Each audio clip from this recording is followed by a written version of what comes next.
I still remember October 2nd, 2002, like a deep cut etched into my memory. As an investigator in Montgomery County, I'd grown accustomed to cases, petty thefts, domestic disputes, the occasional murder with a clear motive. But that day, everything changed. A bullet shattered the window of a Michael's craft store in Aspen Hill. No victim, no trace, just a meaningless bang in the calm afternoon. I arrived at the scene, staring at the broken glass scattered across the floor, and wondered, what the hell is going on? No one could have guessed it was the first shot of a 3-week nightmare that would claim 10 innocent lives and plunge thousands into terror. Less than an hour later, the emergency call came. James Martin, 55, a program analyst at NOAA, lay dead in the parking lot of Shoppers Food Warehouse in Glenmont. I got there as the last light of dusk faded, the ambulance's red flashes painting his pale face. A single bullet through his chest. No footprints, no casings, no witnesses. The scene was eerily clean, as if death itself had struck and vanished into thin air. I knelt down, watching the blood pool on the concrete, a chill creeping up my spine. This wasn't a typical murder. It was the mark of a predator, a shadow lurking in the dark, and we had no idea what we were up against. A few hours later, I sat in my office, clutching a cold cup of coffee, eyes fixed on the preliminary report. No motive, no connection, just a 223 slug sitting silently in an evidence bag. Was it a madman in a rage or a calculating killer? The answer came faster than I'd hoped, but not in the way I wanted. The next day, October 3rd, 4 more shootings rang out within 2 hours, from Aspen Hill to nearby areas. Each victim fell to a single, precise shot from a distance. No hesitation. By nightfall, another died near Silver Springs border. The community began to feel the dread, but for us, those holding the case files, it was the moment we realized we were hunting a serial killer, and he had no intention of stopping. I looked out the window, the streetlights faint in the night fog, and asked myself, who is he? What does he want? At that point, I didn't know his name was John Allen Muhammad, or that the teenager with him was Lee Boyd Malvo, but I felt their presence, cold, ruthless, watching us from the shadows. When I first cracked open the files on John Allen Muhammad and Lee Boyd Malvo, I wasn't just cataloging a trail of bodies. I was dissecting 2 minds that had veered into a realm beyond comprehension. Every kill, every meticulously placed bullet, begged the question: what alchemy of rage, pain, or delusion could spawn such relentless evil? This wasn't a barroom brawl gone fatal or a junkie's desperate grab for cash. It was a calculated descent, and the more I peeled back their layers, the more I saw a chilling fusion of predator and pawn. John Allen Muhammad wasn't some street thug stumbling into murder. He was a Gulf War vet, a man who'd once saluted the flag, trained by the Army in marksmanship, logistics, discipline. But somewhere, that structure curdled into resentment, a festering wound from a failed marriage, a lost custody battle, or maybe just the slow burn of a world that didn't bend to his will. By the time Malvo testified in Muhammad's 2006 Montgomery County trial, the depth of his sickness spilled out. A 3-phase plan, a blueprint for terror so grandiose it felt like the ravings of a dictator. Phase 1 was the opening salvo. Kill 6 white people a day for 30 days, 180 souls erased in a month-long rampage. They'd cased the D.C. metro area like generals plotting a siege, sketching routes on napkins, timing traffic patterns, firing rounds into tree stumps until their shots were second nature. This wasn't chaos for kicks. It was domination, a bid to wield fear like a scepter.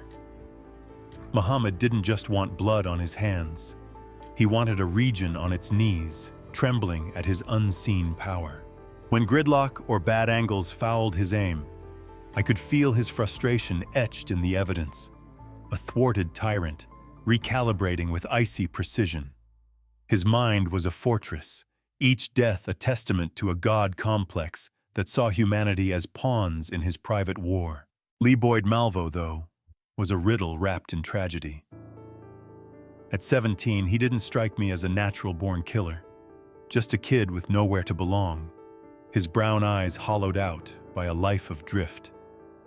Born in Jamaica, abandoned by his mother, he'd bounced through shelters and streets until Muhammad found him in 2001, a stray ripe for molding. In court, Malvo's voice was a monotone as he recounted the killings.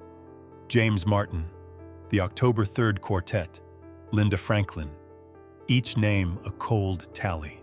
He'd claimed at first he fired every shot, a lie to shield Muhammad from the needle since minors dodged death row easier.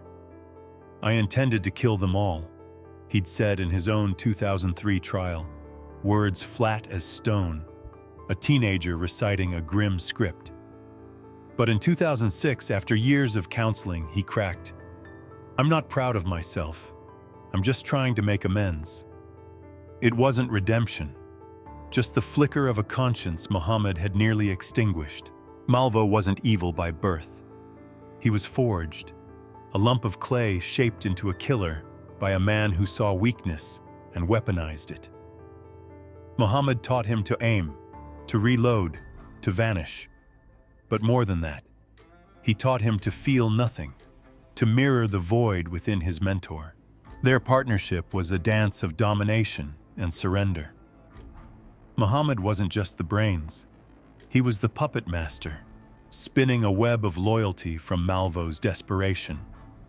Inside their blue 1990 Chevrolet Caprice, a rolling crypt of steel and glass, Malvo slept inches from him. The Bushmaster rifle nestled close, a disciple tethered to his prophet. Muhammad fed him a warped gospel. They were avengers, architects of a new order, and Malvo drank it down, mistaking control for kinship. It wasn't friendship or fatherhood. It was a parasite latching onto a host, draining what little light remained. Late at night, hunched over their files, I wrestled with it. What fueled this? Muhammad's arrogance, a need to orchestrate a nightmare proving his might. Malvo's loss, a stolen boyhood bent into a blade. Together, they shared a chilling emptiness, a disdain for life that turned them into the monsters we hunted. By October 3rd, 2002, the Washington metropolitan area was a powder keg, and I was watching the fuse burn. I stood at a crime scene in Aspen Hill that morning, the fourth in 2 hours, staring at a woman's body slumped against her open trunk, groceries spilled, a carton of eggs smashed into a puddle of her blood. A single 223 round had punched through her chest, fired from a phantom perch, no sound but the thud of her fall. Earlier, a landscaper had crumpled mid-mow, grass clippings dusting his lifeless form. Then an old man on his porch, coffee still warm in his mug. Then a clerk outside a deli, cigarette dangling from limp fingers. All gone in a 2-mile radius, all by the same invisible hand. That evening, a fifth hit near Silver Spring, just over the D.C. line. A businessman in a suit, briefcase clutched as he bled out on the pavement. I walked that scene, the air thick with exhaust and grief, and knew we weren't just losing people. We were losing a community's soul. Fear was no longer a whisper. It was a scream. It spread like a virus. By noon, the precinct was a war zone of ringing phones, parents in hysterics, demanding to know if their kids were next. Montgomery County and D.C. schools bolted their doors. No recess, no gym, just kids pressed against windows, watching a world gone feral. I drove through Rockville that afternoon, streets eerily still, and saw a mother yank her son from a playground, her voice a ragged sob. "I can't lose him too." She clutched him, eyes darting to every shadow, every passing car. At a gas station in Wheaton, a man froze mid-pump as a newsflash crackled over his radio. Another shooting in Bowie, then bolted, leaving the nozzle swinging. Panic wasn't a choice. It was a reflex, burrowing into every home, every mind. I stopped at a grocery store later, watching a cashier flinch at a car backfiring, her hands shaking as she bagged canned goods. "I don't want to die here," she whispered, barely audible. Death wasn't just possible, it felt inevitable. For me, an investigator, it was a crucible. Civilians mobbed us at cordoned-off scenes, their questions a barrage. Who's doing this? When will it stop? A father thrust a photo of his daughter at me, voice breaking. "She's all I've got. Keep her safe." I wanted to promise, but my mouth stayed shut. Empty assurances wouldn't fill the void of our ignorance. Each new shooting was a lash. 5 on October 3rd, then a staccato of kills over weeks, each a reminder we were outmatched. We holed up in the ops room, maps plastered with red pins, ballistic arcs scribbled in marker. But the killer's logic was a cipher. One night, after the Silver Spring hit, I lingered by the body, a man my age, wallet photo of his kids poking out of his pocket. His wife's wails cut through the dusk, raw and unending, and I felt it. This wasn't just her loss. It was ours, a collective unraveling. Streets that once thrummed with life went silent. Kids vanished from yards. Commuters shunned highways. Every stranger a potential threat. A partner growled, "They're choking us alive," and I nodded, tasting the truth. We were prey in our own backyard. Mohammed and Malvo didn't just kill, they dismantled us. I'd see parents double-check locks, drivers scan mirrors for a blue sedan, store clerks duck at every loud noise. The Beltway turned into a no-man's land, every trip a gamble with a loaded deck. Each day stretched the tension thinner, the helplessness sharper, but it lit a fire in me too. This wasn't just a case. It was a war for the people who'd lost sleep, laughter, freedom. I vowed to end it, not just for the dead, but for the living still trapped under that scythe. Tracking John Allen Muhammad and Lee Boyd Malvo was like chasing smoke in a storm, elusive, maddening, and always one gust ahead. It started with a stumble. After the Michael's Craft Store shot and James Martin's murder on October 2nd, 2002, a rattled witness swore they'd seen a white van or truck peel away. We leapt on it, desperate for traction, flooding D.C., Maryland, and Virginia with checkpoints. White vans, delivery trucks, pickups, anything that fit the bill. I spent nights behind the wheel, headlights slicing through mist, pulling over bleary-eyed drivers who gaped at my badge. "Just a check," I'd mutter, peering into cargo beds, my gut sinking with each fruitless stop. The body count climbed, 4 on October 3rd, then sporadic strikes across state lines, and every dead end was a brick on my chest. I'd slump in my cruiser at dawn, coffee bitter and cold, whispering, "Where the hell are you?" We were swinging at ghosts. The haze thinned, but it was a slog. Ballistics handed us a lifeline. Rounds, uniform across scenes, fired from a rifle built for distance and death.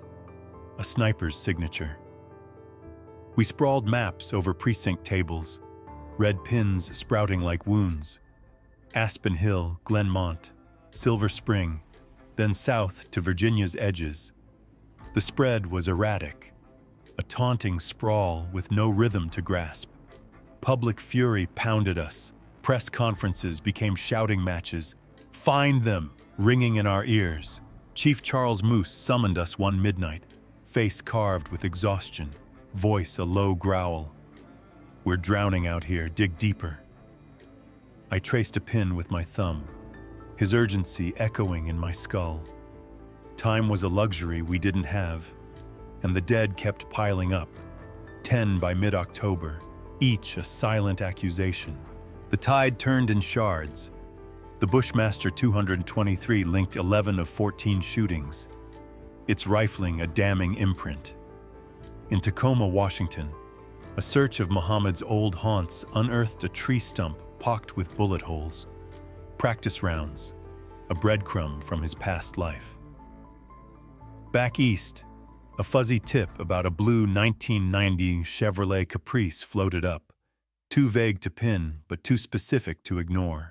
Then the killers spoke, a demand funneled through Moose on October 23rd. Tell the media, we have caught the sniper like a duck in a noose. It aired the next day, a bizarre nod to a Cherokee fable we couldn't crack, their own words tightening the trap. I stood in the ops room as Moose's voice hit the airwaves, my heart thudding. Were they smirking somewhere, tuned in? It was a gamble, a flare in the dark, and we watched the shadows for a flicker.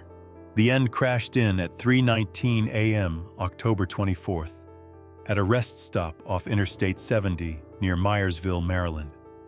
Ron Lance, a trucker with ice in his veins, clocked the Caprice, plates matching our alert, and wedged his rig across the exit, phone already to his ear. Got him pinned, he told dispatch, cool as steel. The call jolted our command center awake. I snatched my vest, pulse racing as units scrambled, converging silent and dark through the pre-dawn chill. We ringed the car under a sliver of moon, breath fogging in the cold. There they were, Muhammad and Malvo, slumped in sleep, the Bushmaster glinting in a bag, bipod jutting like a claw. Hands up, we roared, weapons trained, the air electric with strain. They stirred, groggy, then stiffened as steel cuffs bit their wrists. No fight, no flight, just a quiet surrender. I yanked the rifle out, its weight heavy with the lives it stole, and met Muhammad's eyes, flat, unrepentant, a man who'd played God and lost. Watching them cuffed and loaded, I felt no thrill, just a weary unclenching. The hunt had drained us, stretched us thin over weeks of dread, and ended not in gunfire but in stillness. We'd clawed our way through darkness, guided by scraps and grit, to drag them into the light. But as the tow truck hauled their Caprice away, I knew the victory was bittersweet. 10 families still grieved, a region still bore the scars. The road had been hell, and we'd walked it to the end. Justice crept in, steady and unyielding, though it couldn't erase the cost. On November 17, 2003, a Virginia jury nailed John Allen Muhammad with 4 counts: capital murder for Dean H. Myers, shot pumping gas in Manassas, a second murder charge under the state's anti-terrorism statute, killing to terrorize a populace, plus conspiracy and illegal firearm use. The courtroom held its breath as the gavel fell, the weight of 10 deaths pressing down on every word. The jury didn't waver. Death, they declared in unison, the only answer to his reign of fear. On March 9, 2004, a judge etched it in stone, and on November 10, 2009, at 9:11 p.m., lethal injection stopped his heart at Greensville Correctional Center. He refused a final statement, lips sealed in defiance, his last meal, rumored to be chicken with red sauce and cakes, shrouded in silence. No remorse, no closure, just a man who'd scripted a nightmare and met its end. Lee Boyd Malvo's path twisted differently. Nabbed first on federal weapons charges, he was shuffled to Virginia, facing trial for the October 14, 2002, murder of FBI analyst Linda Franklin outside a Home Depot in Falls Church. He played the insanity card. Muhammad's control, he said, had stripped his will, turned him into a marionette with a rifle. The jury saw a killer, not a victim, and in December 2003, handed him life without parole. In 2006, testifying at Muhammad's Maryland trial, he peeled back the full horror. Phase 2 aimed to gut a pregnant woman and kill a cop, then bomb the funeral. Phase 3 sought millions in extortion to fund a cabal of orphaned boys, trained as assassins across North America. His delivery was robotic, a catalog of atrocities, but a fracture showed. "I'm not proud of myself," he said, voice thinning. "I'm trying to make amends." Too late, too hollow. Now, he's entombed in Red Onion State Prison, a life sentence stretching into gray decades, a teenager who traded his youth for a trigger. As an investigator, I watched it all with a heavy heart. We'd snared them. October 24th, 2002, at that rest stop. Their caprice a coffin of their own making, but the win was tempered by loss. 10 lives: James Martin, the October 3rd 4, Linda Franklin, 7 more, etched in memory, their family's pain a shadow that didn't lift. Muhammad's death and Malvo's cage were justice, yes, but they didn't erase the sleepless nights, the red pins on our maps, the faces I couldn't save. Looking back, I see a thread of hard-earned truth. Evil festers where we don't look, but it buckles under persistence. The community's resilience, parents guarding kids, a trucker like Ron Lance stepping up, outlasted their terror. Justice honored the dead, not with fanfare, but with quiet resolve. Martin's last grocery run, Franklin's final errand, every stolen moment remembered in the law's slow grind. This isn't a tale of glory. It's a warning, a testament. We walked through darkness, felt its weight, and emerged not unscathed but unbroken. The nightmare faded, but its lessons linger. Stay sharp, stand together, hold fast to the light they tried to drown. For the 10, for the thousands they haunted, we owe that much.